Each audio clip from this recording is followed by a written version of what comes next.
একা একা রান্না করেন আর খান। কই কোনোদিনও তো দেখি নাই কাউকে রান্না করে খাওয়াইতে। আপনাদের মতো গ্রামের মেয়েদের স্বভাবটাই এরকম, নিজের স্বার্থ ছাড়া আর কিছুই বোঝে না, পারবে শুধু অনলাইনে এসে এক গাদা লেকচার দিতে। না চাইতেও এই ভিডিওগুলো কেন যে সামনে আসে। আসসালামু আলাইকুম আপু ভাইয়ারা, আপনারা সবাই কেমন আছেন? ভিডিও শুরুতে এই কথাগুলো শুনে হয়তো আপনারা একটু অবাকে হয়েছেন আর ভাবছেন আজকে আপুর কি হলো।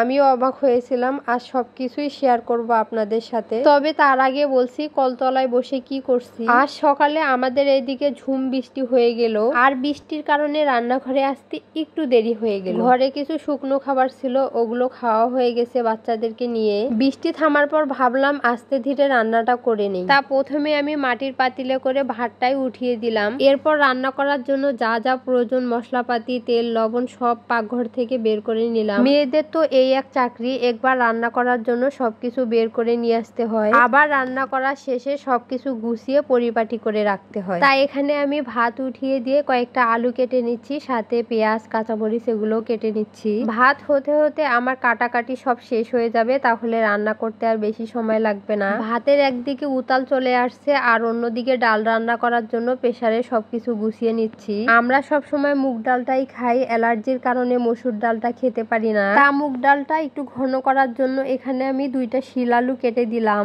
আমি দেখতাম আমার বড় আম্মা ডালের সাথে 1-2টা আলু দিয়ে রান্না করতো, আর ডালটা একটু ঘন হতো, খেতে কিন্তু বেশ ভালো লাগতো। তা যাই হোক, এদিকে কিন্তু আমার ভাত রান্না করা হয়ে গেছে। এখন আমি ভাতটা নামিয়ে নিয়ে তারপর প্রেসারটা বসিয়ে দিই। প্রেসারটা চুলায় বসিয়ে দিয়ে এবার আমি শাকগুলো ধুয়ে নিচ্ছি। ও আচ্ছা, আপনাদের তো বলাই হলো না শাকের কথা। গতকালকে আপনাদের ভাইয়া 2-8টি মূলা শাক এনেছিল, তো সকালবেলা এক আপু এসে শাকগুলো কেটে দিয়েছে। তো যাই হোক, কাজটা অনেক দূর এগিয়ে গেছে, আমি শুধু শাকটা এখন ধুয়ে নিলাম। এইদিকে ফ্রিজ থেকে মাছ বের করে আগেই ধুয়ে রেখেছিলাম। এগুলো হলো সরপুঁটি মাছ, আর সরপুঁটি মাছটা ভাজলেই ভালো লাগে খেতে। তাই এখানে লবণ, হলুদ, মরিচের গুঁড়ো দিয়ে মাছগুলো মেখে তারপর ঢেকে রাখলাম। এইদিকে শাকটা তুলে দিব, তাই কড়াইয়ে তেল দিয়ে দিলাম। আর শাক ভাজি করতে যা যা লাগে, পেঁয়াজ কুচি, রসুন কুচি, কাঁচামরিচ কুচি সবকিছুই তেলের উপর দিয়ে দিলাম। এখন সবকিছু হালকা করে ভেজে সামান্য হলুদ আর পরিমাণ মতো লবণ দিয়ে তারপর শাকটা উঠিয়ে দিব। তো যাই হোক, এখন মূল কথায় আসি। প্রতিদিন যখন আমি আপনাদের সাথে ভিডিও শেয়ার করি, সময়ের সাথে সাথে যখন ভিডিওগুলো সবার কাছে পৌঁছে যায়, তো সেখানে দেশ থেকে,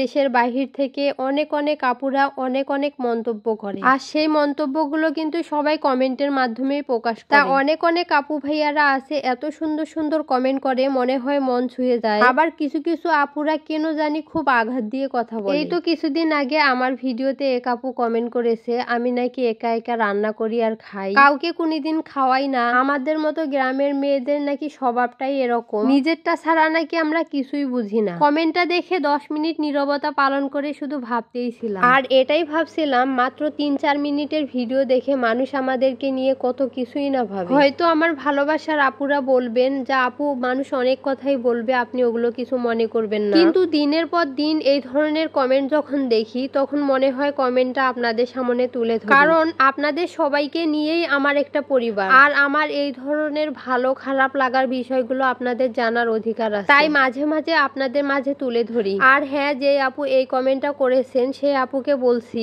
আপনাকে একদিন আমার বাসায় দাওয়াত করব, আপনি আমাদের গ্রামে এসে আমার অবর্তমানে মানুষের কাছে খোঁজ নিয়ে শুনবেন আমি আসলে কি রকম, সবকিছু শুনে তারপর এসে এই ধরনের কমেন্ট করবেন। আমাকে চেনেন না, জানেন না, মাত্র 3-4 মিনিটের ভিডিও দেখে এই ধরনের কমেন্ট করা কি খুব দরকার ছিল?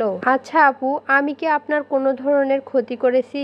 আমার মতো আপনিও তো ভিডিও তৈরি করেন, আমার মতো আপনাকে যদি এই ধরনের কমেন্ট করা হয় তাহলে আপনার কেমন লাগবে বলেন? আশা করছি এই ধরনের কমেন্ট আপনি কোনোদিন কাউকে করবেন না। তো যাই হোক, এদিকে কথা বলতে বলতে আমার রান্না শেষ হয়ে গেছে। আজকে সকালবেলার খাবারে ছিল মাছ ভাজি, কুমড়ো বিচি ভর্তা, মূলা শাক ভাজি, আর হচ্ছে মুগ ডাল। বিশ্বাস করবেন কিনা জানি না, এ ধরনের বাঙালি খাবারগুলো অনেক তৃপ্তি করে আমরা খেতে পারি। তবে এখানে আরো একটা ভর্তা করতে চেয়েছিলাম, কিন্তু সময়ের অভাবে আর করা হয়ে ওঠেনি। তো আজকে খাবার সামনে নিয়েই আপনাদের কাছ থেকে বিদায় নিয়ে নিচ্ছি। আমার এই ভিডিওগুলো আপনাদের কাছে কেমন লাগে অবশ্যই কমেন্ট করে জানাবেন। দেখা হয়ে যাবে আবার অন্য কোনো ভিডিওতে। সে পর্যন্ত সবাই সুস্থ থাকবেন, ভালো থাকবেন, আমাদের জন্য দোয়া করবেন। আল্লাহ হাফেজ সবাইকে।